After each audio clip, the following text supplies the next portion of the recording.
가까운 미래 서울세무대의 철학 교수인 우빈나 박사가 로봇에게 사람의 얼굴을 달지 말라라는 제목의 강연을 마치고 귀가하는 중이었다. 그런데 그가 타고 있던 자율주행 자동차가 갑자기 말을 듣지 않더니 우 박사는 동작대교에서 의문의 추락사고를 당하게 된다. 그 사고로 우 박사는 전신마비 환자가 된다. 자신의 힘으로는 손끝 하나조차 까딱할 수 없는 처지가 된 것이다. 하지만 그의 의식은 또렷했고 지능도 또한 예전과 다를 바가 없었다. 이에 람봇 연구소의 마소장은 우 박사에게 몸피 로봇의 착용을 제안했다. 몸피 로봇이란 사람의 모양을 하고 있지만 몸속은 텅 비어있는 로봇을 말하는 것이다. 신체 기능이 마비된 사람이 몸피 로봇 속으로 들어가면 로봇은 사람의 신경과 접속하여 사람이 원하는 대로 움직일 수 있는 것이다. 이에 우 박사는 몸피 로봇 로댕을 착용하게 된다. 그런데 생각지도 못한 일이 벌어졌다. 우 박사는 로댕의 도움을 받아 몸을 움직일 수 있게 되었지만 로댕과 한몸이 되었다는 점에서 더 큰 상실감과 불안감을 가지게 된 것이다. 이에 우 박사는 투신 자살을 시도한다. 그런데 그 과정에서 로댕도 로봇의 자살이라고 할 수 있는 작동 중지를 단행한다. 몸피 로봇이 자살을 시도한 것이다. 이에 우 박사는 로봇도 죽음에 대한 두려움을 가질 수 있고 정신질환을 앓을 수 있다는 사실을 깨닫게 된다. 이에 우 박사의 딸은 로댕의 정신적 트라우마를 치료하는 디톡스 기술을 개발하게 된다. 이제 로댕은 자율적 주체가 된다. 그리고 로댕은 비트코인을 해킹하여 우 박사의 가난 문제도 해결해준다. 그러던 중 로댕을 비롯하여 한나, 꼬몽, 모신, 수락, 치키 등 람봇 연구소의 로봇들이 산업 스파이에 납치되는 사건이 발생한다. 이들의 운명은 과연 어떻게 될 것인가?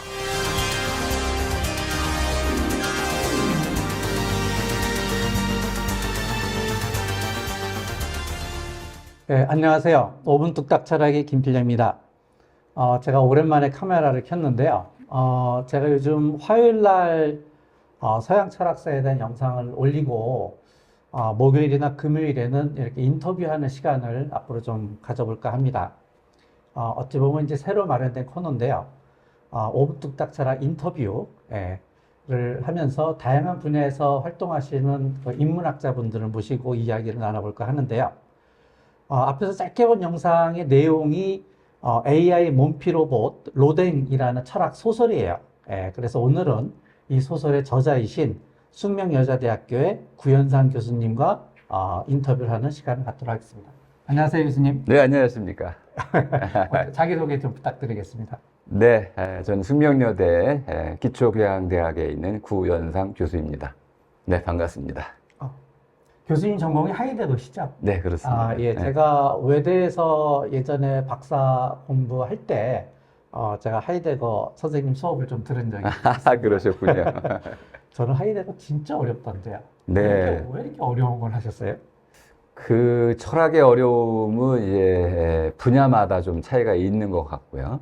선생님이 하신 영미 분석 철학은 저는 굉장히 어렵게 느껴졌지만은 하이데거의 존재와 시간이라는 텍스트를 읽을 때는 아주 쉽게 이해가 됐습니다. 네. 아마 그런 차이. 이해가 안 됩니다, 저. 그 사람마다 약간 기질이 있는 것 같아요. 그런 것 같습니다. 어떤 분들은 네. 고대 철학 이렇게 좋아하시는 분들도 있고, 네. 우리 선생님처럼 하이데거, 뭐 후설 이런 거 그렇죠. 하시는 분들도 네. 있고, 뭐 장자 이런 것도 읽는 것도 좋아하시는 분도 있고, 네. 저는 이제 영미 철학, 과학 철학이 좀 맞는 것 같아요. 네, 네. 예. 저한테 넘을 수 없는 강의였습니다. 아이고, 죄송합니다. 자, 이제 소설에 대한 이야기를 해볼 텐데요. 예. 소설 제목이 AI 몸피 로봇 로댕이에요. 네. 그래서 먼저 몸피 로봇이라는 게 뭔가요? 몸의 부피, 이걸 몸피라고 할 수 있는데, 이제 부피라는 말이 또 어렵죠. 빵을 이스트를 넣었을 때 부풀어 오르는 것. 그럼 몸이 이제 부풀어 오른 것. 그럼 그 안이 좀 비어 있죠. 몸 속은 비어 있고, 껍데기는 거푸집처럼 이렇게 만들어져 있어서 그 안에 마치 캥거루가 새끼 캥거루를 베듯이 그렇게 사람을 자기 몸 속에 품고 다닐 수 있는 돌봄 로봇이 바로 몸피 로봇입니다. 예를 들어서 어떤 게 있을까요? 아이언맨이 가장 아이언맨. 대표적인.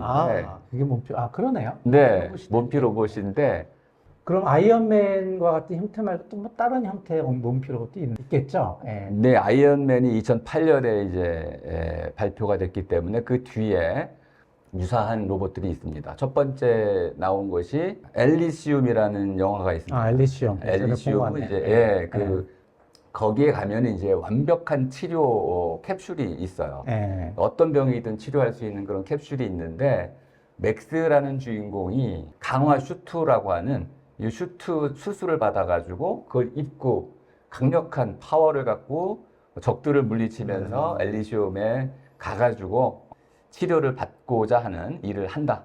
그때 나오는 게 바로 이제 첫 번째 엘리시움에 나오는 강화 슈트가 있고요. 예. 두 번째 나온 거는 이제 엣지 오브 투마로우라고 하는 그 로봇인데 외골격 로봇으로 알려져 있습니다. 이 외골격 로봇은 전투용으로 일단 설계가 됐기 때문에 신체와 결합되는 부분은 없습니다. 엘리시움에 나오는 엑소슈트는 신체와 결합이 돼가지고 신경과 연결되는 그런 슈트이지만은 투마로우에 나오는 전투용 그 외골격 로봇은 신체와 결합되지 않는 그런 특징을 갖고 있는데요. 몸피 로봇은 이 세 가지를 모두 합친 겁니다. 그러니까 앞으로의 로봇의 형태가 몸피 로봇의 형태로 나온다면 예. 이 세 가지 종류의 형태로 나올 것이다라는 예측인가요? 아니면 현재 진행되고 있는 몸피 로봇에 대한 기술 발전이 이 세 가지로 진행되고 있다라는 건가요? 저는 이제 2023년 지난해에 이런 정도의 몸피 로봇이 나올 것으로 예상을 했는데 예. 2030년으로 좀 미뤘습니다. 그 이유는 AI 발전이 생각보다 조금 느렸고요. 조금 더 나가면은 스트롱 AI라고 하는 이런 정도로의 발전이 허용이 돼야 하는데 현재 전 세계적으로는 강인공지능에 대해서는 금기시하고 있어서 몸피 로봇이 나오려면은 강인공지능에 대한 허용이 좀 뒤따라야 된다. 이런 어려움도 있습니다. 예.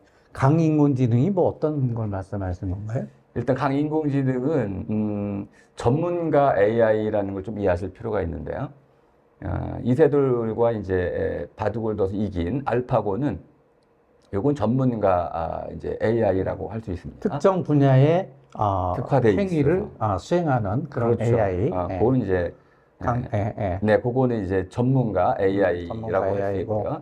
지금 이제 챗GPT 같은 경우에는 이제 대화라든지 또는 이제 감정적 소통 뭐 이런 것들에게 특화되어 있는 그 의사소통형 AI이고요. 특히 이제 소피아 같은 경우가 감정적인 대화가 가능하고 자기 의견을 갖고 있습니다. 자기 의사를 갖고 있는 그런 의미에서는 강인공지능의 초기 단계다. 예. 그러니까 지금 말씀하시는 게 보통 우리가 말하는 인공지능이라는 건 이제 문제 해결용이잖아요. 그렇습니다. 특정 분야에 바둑을 둔다든지 네네. 체스를 분다든지 문제 해결형 인공지능이 있을 테고 범용 인공지능, 그죠? 그렇죠. 예, 그거를 이제 강인공지능이다. 걸을 수 있어야 되고. 예, 그렇죠. 로봇이죠, 우리가 말하는. 네. 예, 예. 이제 감정 얘기 말씀하셨는데 인공지능이 감정을 가질 수 있나요? 현재 그 구글의 람다 AI 람다의 경우에는 그 르모인이라는 이제 엔지니어의 증언에 따르면은 자기 의식이 생긴 것 같다라고 이제 자의식이 있다. 네, 예, 예. 셀프 컨셔스니스가 있다 이렇게 이제 분석을 했는데 그럼 이제 의식이라는 것이 무엇이냐?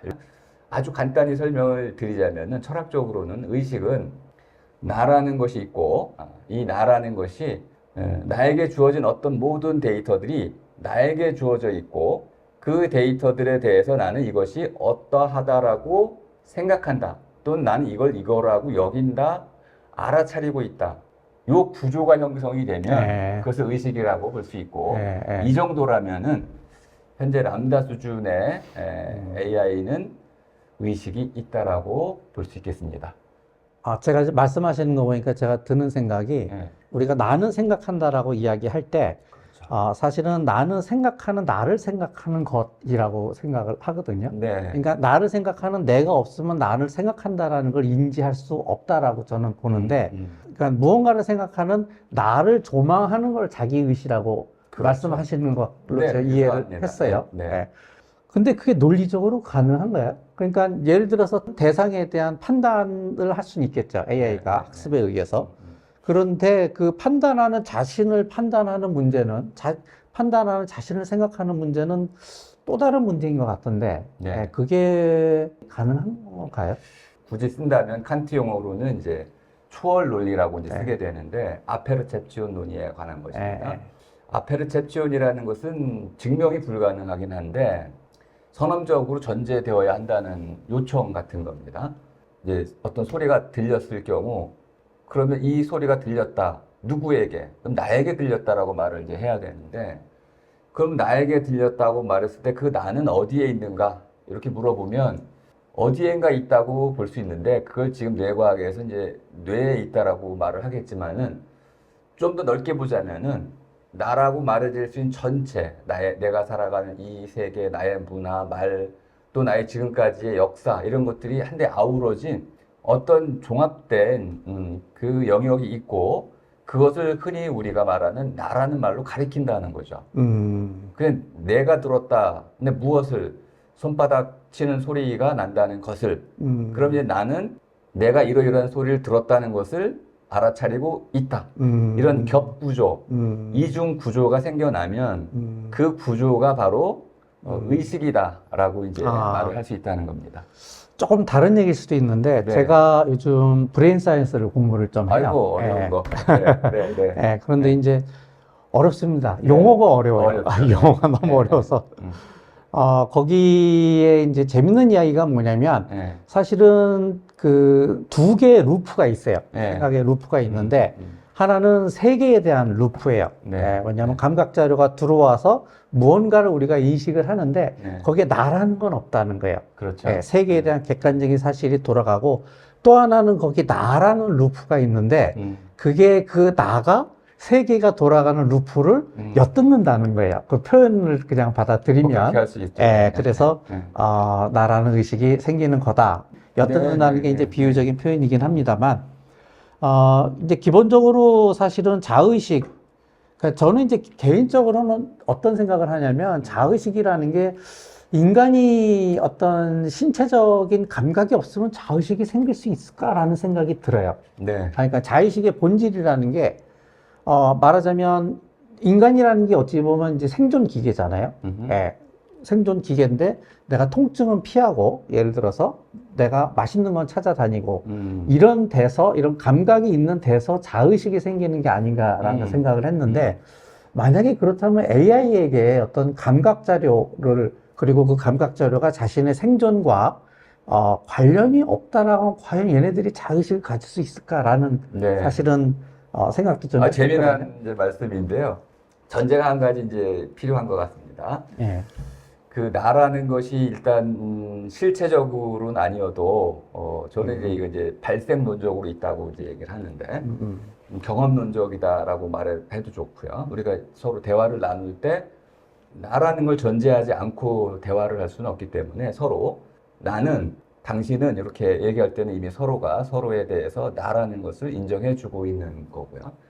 그리고 이 나라는 것이 처음부터 태어날 때부터 생겨나는 건 아니고 태어나서 이제 경험을 쌓아가면서 이제 생겨나는 것이기 때문에 이 경험을 통해서 생겨난다 그러면 이제 몸이라는 것이 존재가 돼야 되고요. 그렇죠. 몸이 있어야죠. 네, 이 몸이라는 것 자체가 나를 만들어주기 위해서는 어떤 부분은 자동적으로 자라고 하는 이런 자동적인 영역이 필요하고 뭐 교감신경이라든지 부교감신경의 작용들은 그렇게 이루어질 테고 두 번째는 이 감각 기관들을 통해 가지고 우리 뇌에 전달되는 그런 것들은 일종의 데이터 형태로만 주어지게 됩니다.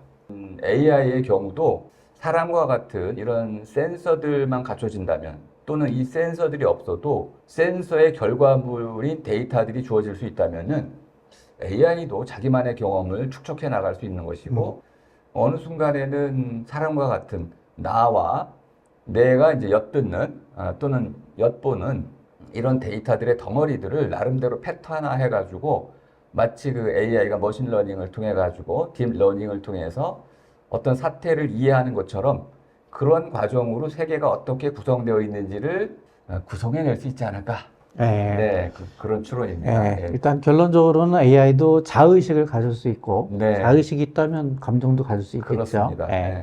그렇다면 이제 문제가 생기는데요. 아우, 문제가 아니죠. 네. 이제 권리에 대한 문제예요. 그렇죠. 예, 인간에겐 인권이 있듯이 네, 네.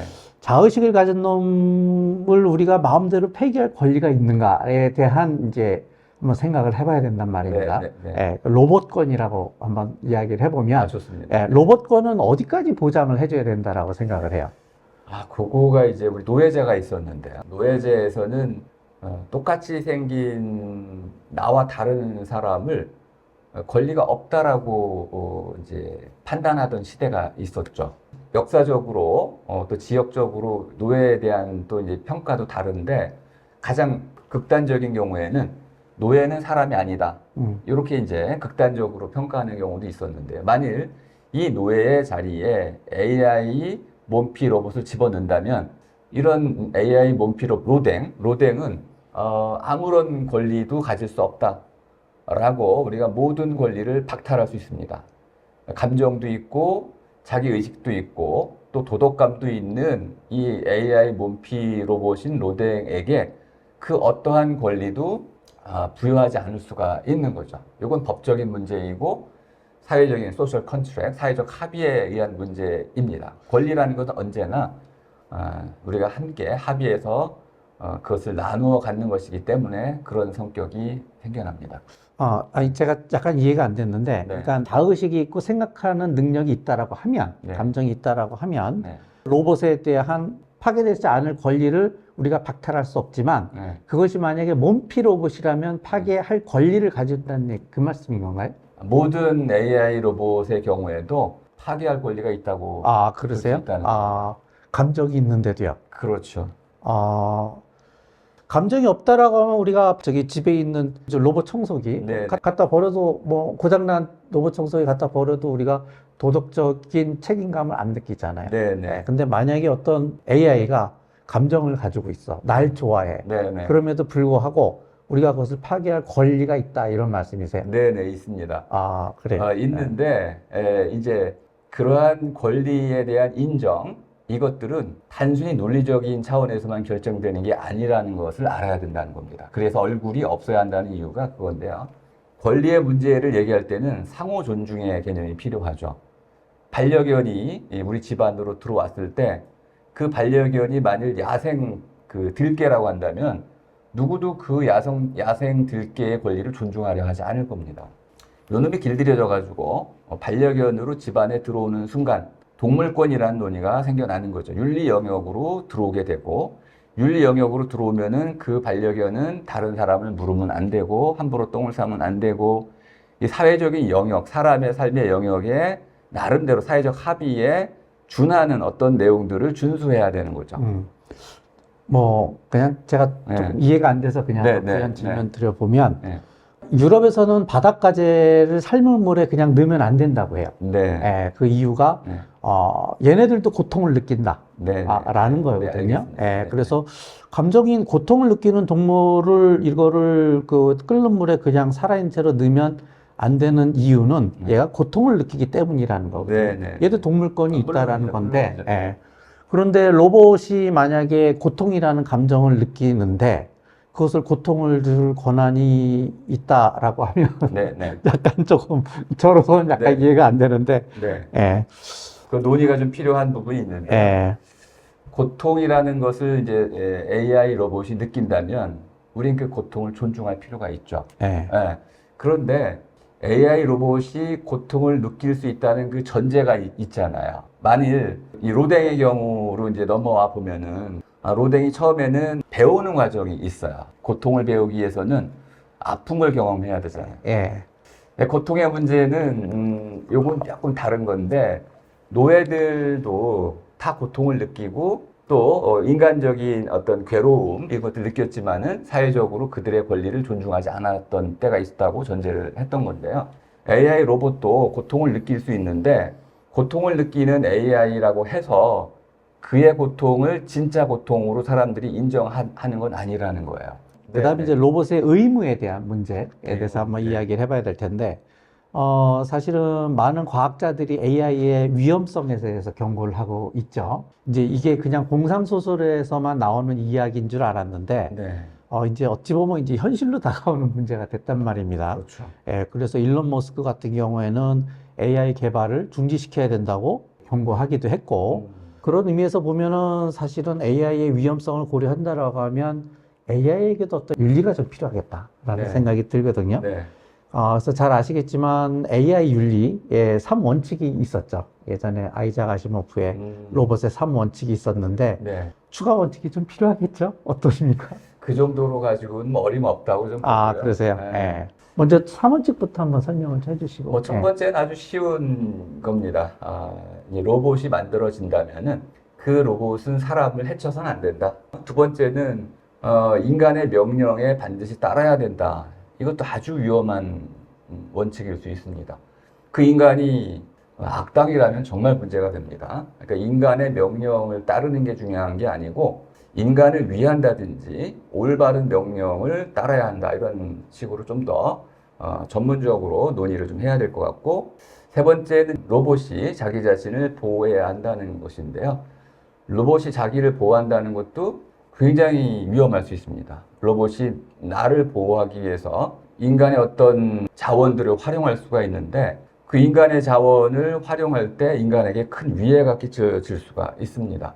그리고 마지막으로 이제 3원칙 외에 제0원칙이라는 걸 또 추가로 또 있어요? 네, 하나 나중에 아이작 아시모프가 다시 얘기하는 요 거 이제 있어요? 3원칙은 1947년에 라이어라는 책에서 주장을 한 거고, 로봇과 제국이라는 이제 85년에 출판한 책에서는 0원칙, 그 이전에 또 하나의 원칙이 더 필요하다라고 해가지고 하나를 더 제기를 했는데, 그게 뭐냐면 예. 로봇이 아무것도 안 할 수가 있어요. 그러면 로봇이 아무것도 안 태업합니까? 해가지고 태업? 태업이라든지 일해야 된다는 겁니까? 네, 3원칙은? 아무것도 안 정말이에요? 함으로써, 아니 아무것도 안 함으로써 네. 해야 하는 어떤 일이 있는데 예. 그 일을 안 함으로써 사람에게 인류에게 위해를 끼쳐서는 안 된다. 뭐 이런 주장을 하고 있습니다. 방기하지 마라. 인재 위협성을 방기하지 마라. 이런 네가 건가요? 도울 수 있으면 도와라. 그런 건가요? 네, 그런 보다 뜻으로. 조금 더 적극적인 네, 적극적으로 예. 로봇에게 뭔가 개입을 요구하고 있는 셈이죠. 예. 소설에서는 뭐 또 다른 원칙들이 좀 나옵니까? 무지 많이 제시했습니다. 그래. 몇 가지 네. 한번 소개를 좀 시켜주시죠. 네, 이거 많아가지고 그 중에 예. 재미있는 거는 저는 이제 AI 로봇 그 로댕을 만들면서 소설 속에 구상을 하면서 우빈나 박사가 돼가지고 실제로 많은 대화를 해봤어요. 상상의 대화인데 이런 질문을 이제 하게 됐습니다. 이 엄청나게 똑똑한 로댕이 내가 모르는 걸 탁 물으면서 김 박사님 혹시 이런 거 아세요? 라고 질문을 하면 상당히 좀 부끄러울 것 같아요. 로봇한테는 별로 안 부끄러울 것 같은데, 저는. 뭐, 어쨌든. 네, 예. 근데 이것이 소피아처럼 아름다운 여성 그거 로봇이 부끄럽죠. 보인다면 창피할 것 같습니다. 예, 근데 그 그렇죠. 정도가 아니고 네. 좀 더 전문적으로 파고 들어가가지고 마치 이 어른으로서 대접받지 못하고 마치 그 학생처럼 대우를 받게 된다면 좀 자존심이 상할 것 같아요. 예. 이 AI 로봇이 먼저 질문하고 말하고 해가지고 유도해가는 것은 굉장히 위험할 수 있겠다.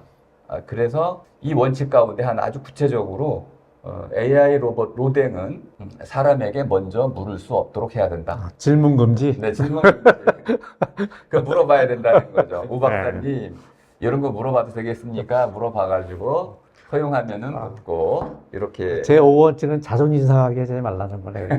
그렇습니다. 인간의 중요하죠. 또 하나도 이제 중요한 게 있는데 뒤에 가면 이제 몸피 로봇이 두 대가 나오는데 하나는 남성이고요, 하나는 여성인데 남성은 로댕이고 여성은 한나입니다.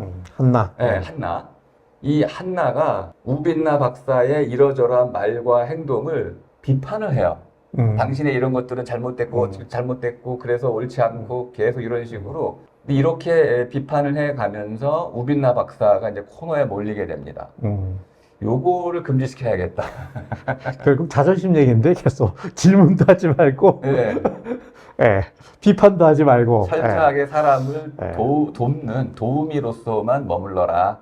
사람을 리드해 가거나 유도해 가거나 자신이 원하는 쪽으로 이끌어 가지 마라. 뭐 이걸 해보시는 게 어떻겠습니까? 라는 제안도 하지 말고 사람이 요구할 때 그때만 사람이 시키는 일만 해라. 그렇죠. 그렇게 부탁을 했을 때 네. 들어주는 거.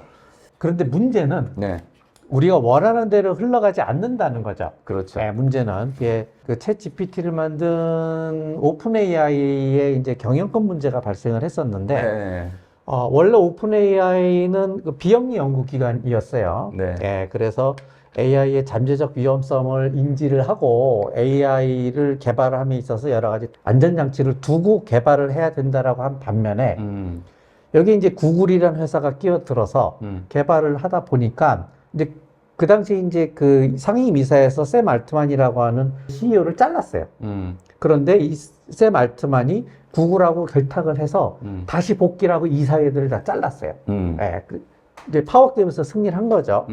그럼으로써 이게 말하자면 AI에서는 이제 상업적 이용에 대해서 이제 보다 자유롭게 이제 개발할 수 있는 길이 열렸는데 자유롭게 개발할 수 있는 길이라는 거는 결국은 뭐냐면 AI가 돈도 벌어다 주면 좋지.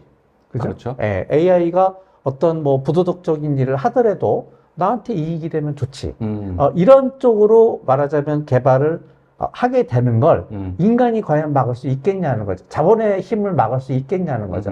그렇다라고 하면 그 지금 말씀하신 어떤 AI의 윤리에 관한 여러 가지 그 윤리적 원칙이 과연 지켜지겠느냐.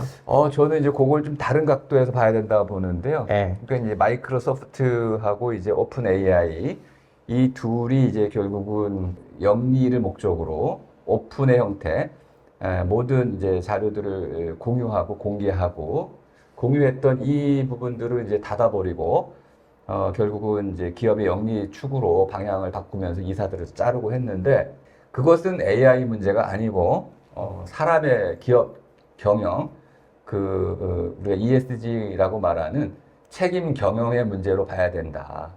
AI 윤리라고 말했을 때는 AI를 개발하는 개발자 윤리, 또 AI가 작동하는 작동의 원리, 그리고 그 AI를 통해서 어떤 부가 창출됐을 때 그 부를 공유할 수 있는 사회적인 합의의 문제, 이렇게 세 차원으로 나눠볼 수 있다고 한다면은 아마 지금 현재 말씀하신 그거는 이제 세 번째 차원 이렇게 보고 인간 문제란 얘기죠. 네, 인간 문제라고 볼 수 있는 거죠, 그거는. 그렇죠. 네. 그 소설에 보면 우비나 박사가 자율주행 자동차를 타고 가다가 자동차가 이제 그 동작되기 위해서 떨어지는 장면이 나오죠. 네. 이제 AI 사고의 문제가 있을 수가 있는데, 이제 이런 문제가 있을 수 있단 말이에요. 제가 AI 자동차를 타고 가는데 갑자기 두 명이 찻길로 인도로 뛰어든 거예요. 네. 그래서 제가 직진을 하면 차가 직진을 하면 두 사람이 다치고 만약에 핸들을 자동차가 틀면 전봇대에 부딪혀서 운전자가 다친단 말이에요. 그러면 이런 경우에 AI 자동차는 핸들을 틀어야 됩니까? 말아야 됩니까? 네, 그 트롤리 문제는 이제 제 그 소설에서는 잘못 설정된 문제다라고 이제 비판을 하고 있는데요. 둘이냐 한 명이냐 두 명이냐 한 명이냐 요거 이제 그 수라는 한 명입니까 두 명이라고 하는 숫자를 가지고 생명의 어떤 평가를 다루는 문제들 이런 것들은 차별이다 이렇게 이제 보는 입장이고요. 이렇게 이제 예를 들어 사람의 경우라면은 그 순간순간 판단을 하게 될 겁니다. 그런데 이 AI라고 한다면은 뭐 가장 대표적인 그거죠. 왜 그 헬멧을 안전모를 쓴 그 이제 퀵보더가 있고 안전모를 안 쓴 퀵보더가 있는데 이 자율주행 자동차가 만일 둘 중에 한 명을 치게 설계를 한다면 어느 쪽을 치게 만들 것이냐. 그러면 생존율 가지고 이제 결정을 해가지고 안전모를 칠 경우 그 사람이 생존 확률이 높기 때문에 안전모를 쓴 사람을 치도록 설계를 한다는 거예요. 그럼 어떤 문제가 있냐면 아니 교통법규를 잘 지키고 안전모까지 쓴 사람은 피해를 입고 교통법규를 안 지키고 안전모를 안 쓴 사람은 오히려 살아남는 이런 부당한 결과가 나온다는 거고요. 똑같은 방식으로 A라는 차에는 어린아이가 타고 있고 B라는 차에는 할머니가 타고 있을 때 이런 식으로 계속 어느 쪽을 우리가 평가를 해가지고 한쪽을 선택하도록 만드는 이런 방식의 어떤 그 윤리 문제는 잘못 설정이 되는 거다. 그거는 사람도 똑같은 방식으로 그때그때마다의 상황에 따라서 본인의 양심에 맡길 수밖에 없는 문제다. 이렇게 이제 얘기할 수밖에 없는 거죠. 그러면 질문을 조금 달리해서 네. 근데 테슬라는 예, 2명을 희생하도록 설계가 돼 있고요. 예, 예, 그 다음에 현대차 AI가 나온다고 하면 예, 현대차는 운전자를 희생하도록 설계가 돼 있어요. 예. 교수님이 어떤 것 하시겠어요? 아, 이제 그것도 이제 질문이 너무 유치한 거 네, 아니 그게 아니고 이제 뭐 이게 기본 저는 이제 그 현실적인 문제라고 생각이 돼서 제가 현실적이죠. 말씀드리는 당연히 거예요. 그 우리가 합의를 해야 될 문제가 있는데 이제 그 전제를 이제 깐 게 AI가 윤리적 판단하는 게 아니고 AI 엔지니어들이 윤리적 판단을 그렇죠. 하는 것인데 그때 그 윤리적 판단의 주체인 엔지니어들은 어떤 근거로 그런 논리를 개발했느냐를 물어야 된다는 거죠. 네. 네. 그것이 이제 어떻게 보면 우리가 우리 시대에 네. 사실은 AI 철학에 대해서 AI 윤리에 대해서 이야기를 해야 되는 당면한 시기에 와 있다라고 생각을 합니다. 네, 왜냐하면 지금과 같이 트롤리 문제를 공리주의적으로 해결할 건지 그렇죠. 아니면 어떤 뭐 다른 문제로 의무주의적으로 해결할 건지 이런 문제를 사실은 인간이라면 개별 인간이 각자만의 판단에 각자만의 그렇죠. 상황에 따라 네, 그것을 네, 네. 결정하겠지만 AI도 뭐 어떤 식으로든 선택을 해야 되는 입장이라고 하면 뭔가 그 아까 원칙처럼 뭔가 미션을 줘야 될 거 아니야. 야, 너 공리주의적으로 해. 아니면 뭐 이게 다른 방식 운전자 살리는 쪽으로 해라고 뭔가 이렇게 그 원칙을 좀 줘야 되지 않겠는가. 그리고 그 원칙을 주는 데 있어서 여러 가지 이제 사회적 합의도 좀 필요하겠죠. 어려운 문제죠. 네. 예, 예. 그 원칙을 우리가 합의할 수 있으면은 세부적인 부분들은 결국 양심의 영역으로 넘겨줘야 돼서 AI에게도 양심을 개발시켜줘야 된다. 양심까지 가야 돼. 네, 그럼요. 예. 그만큼 책임감이 크다고. 양심까지 쉽지 않을 것 같은데 어쨌든. 네. 예. 예, 또 소설에 보면 그 우비나 박사가 처음에 그 이제 로봇에게 사람의 얼굴을 달지 말라라고 이제 강연하는 장면이 나오는데 네. 로봇에게 사람의 얼굴을 달지 말라라는 게 어떤 의미인가요? 그 엑스마키나라는 그 영화를 보면 그 에이바라는 여성 안드로이드, 이 에이바가 이뻐요. 그러니까 이 칼렙이 에이바에게 얼굴을 보고 또 얼굴의 표정들을 보면서 에이바가 나를 사랑한다고 착각을 하게 되죠. 감정이입을 하게 된다 이거죠. 감정이입을 하게 로봇에게 된다. 얼굴을 달면. 네. 예. 사실 인간의 얼굴이라는 거는 어떤 한 신체 기관 이상의 것이잖아요. 물론이죠. 예, 인간 얼굴은 사실은 인간의 모든 역사가 담겨 있고 네. 제가 요즘 느끼는 건데 사실은 어떻게 보면 사람 얼굴 표정을 읽는다는 것만큼 사실 놀라운 사실이 없거든요. 그렇습니다. 그 미묘한 차이를 네. 다 이게 감지를 내는 것들이 참 놀라운데 네. 아마 이제 진화론의 결과겠죠. 네. 진화론적 3분의 결과이고 음. 그런 의미에서 이제 얼굴의 의미를 좀 깊이 생각하시는 것 같은데 네. 조금 네. 더 부연 설명을 좀 해주시죠. 제가 2023년에 그 알자지라 거기에 이제 하이디라는 여성 앵커하고 그 소피아라는 AI 로봇하고 대화하는 거를 한 1시간 정도 했는데 지켜보고 무지 놀랐어요. 이 소피아가 2016년에 만들어졌는데 그때는 우스꽝스러웠어요. 그냥 우스갯소리로 사람들이 쟤네 말도 하네 이 정도였는데 2023년에는 모든 질문에 아주 유창하게 답을 했습니다. 심지어는 표정도 60가지 이상으로 잘 지었어요. 그래서 나중에 이 하이디라는 여성 앵커는 소피아를 사람처럼 대하기 시작했습니다. 이런 일들이 벌어진다는 걸 보면은 말만 잘하는 것보다는 사람의 얼굴 표정을 가지고 다양한 방식으로 바디랭귀지 자신의 의사를 표현할 수 있다는 것은 더 강력한 힘을 갖는 거 아니겠는가? 그렇겠죠. 네. 예.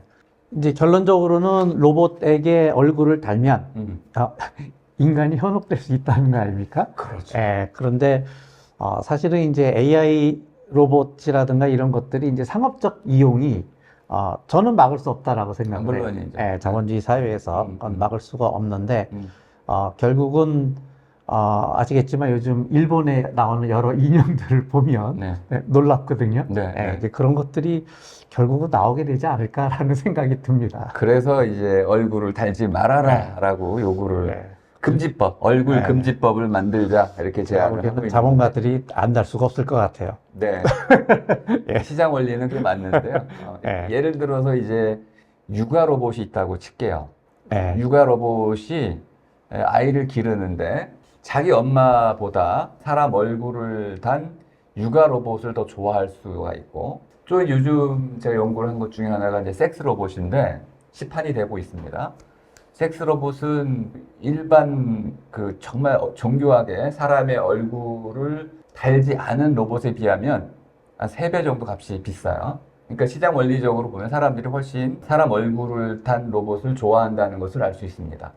그런데 교사, 가르치는 로봇도 이제 AI가 대체가 될 텐데 여기도 사람 얼굴을 달고, 섹스 로봇, 반려 로봇에게도 사람 얼굴을 달고, 로봇의 얼굴에 더 친화적이 되고 실제 사람의 얼굴에 대해서는 좀 낯설게 느껴질 수가 있어서 유대감의 측면에서 본다면은 인류의 위기가 될 수도 있다.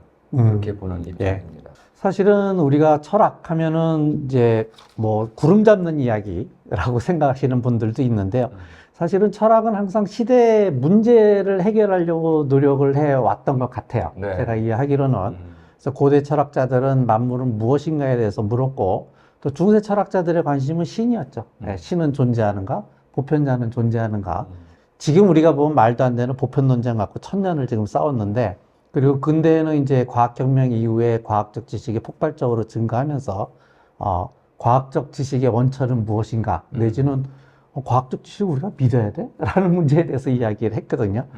그런 의미에서 보면은 사실은, 현대 시대에 가장 우리가 철학자들이 다루어야 될 문제가 AI 문제라고 생각을 해요. 네. 왜냐면 지금 AI 문제가 이제는 공상과학의 소설의 문제가 아니거든요. 그렇죠. 현실적인 문제가 됐고, 뭐 자율주행 자동차를 필두로 해서 오픈 AI 요즘 나오는 거 보면 뭐 그림 그리고 뭐 소설 쓰고 이런 거 보면 놀랍거든요. 네. 과연 그럼 얘네들한테 어디까지 권한을 줘야 하며 어떤 의무를 주어줘야 하며 그리고 그것을 우리가 어디까지 통제할 수 있는지에 대한 현실적인 논의가 필요하다라고 생각을 했는데요. 네, 네. 그런 의미에서 아마 소설을 이제 철학 소설, 네. AI 관한 소설을 쓰신 것 같은데 동기가 어떻습니까?